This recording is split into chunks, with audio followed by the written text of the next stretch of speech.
بسم اللہ الرحمن الرحیم۔ حضرت عبداللہ بن عباس رضی اللہ تعالیٰ عنہ سے روایت ہے کہ رسول اللہ صلی اللہ علیہ وسلم کا گزر دو قبروں پر ہوا تو آپ صلی اللہ علیہ وسلم نے فرمایا کہ جو دو آدمی ان قبروں میں مدفون ہیں ان پر عذاب ہو رہا ہے، اور کسی ایسے گناہ کی وجہ سے یہ عذاب نہیں ہو رہا ہے جس کا معاملہ بہت مشکل ہوتا، یعنی جس سے بچنا بہت دشوار ہوتا،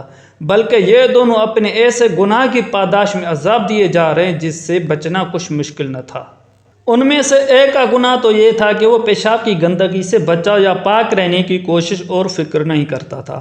اور دوسرے کا گناہ یہ تھا کہ چغلیاں لگاتا پھرتا تھا۔ پھر رسول اللہ صلی اللہ علیہ وسلم نے کھجور کی ایک تر شاخ لی اور اس کو بیچ سے چیر کر دو ٹکڑے کیا، پھر ہر ایک کی قبر پر ایک ٹکڑا گاڑ دیا۔ صحابہ نے عرض کیا، یا رسول اللہ، یہ آپ نے کس مقصد سے کیا؟ آپ صلی اللہ علیہ وسلم نے فرمایا، امید ہے کہ جس وقت تک شاخ کے یہ ٹکڑے بالکل خشک نہ ہو جائیں ان دونوں کی عذاب میں تخفیف کر دی جائے۔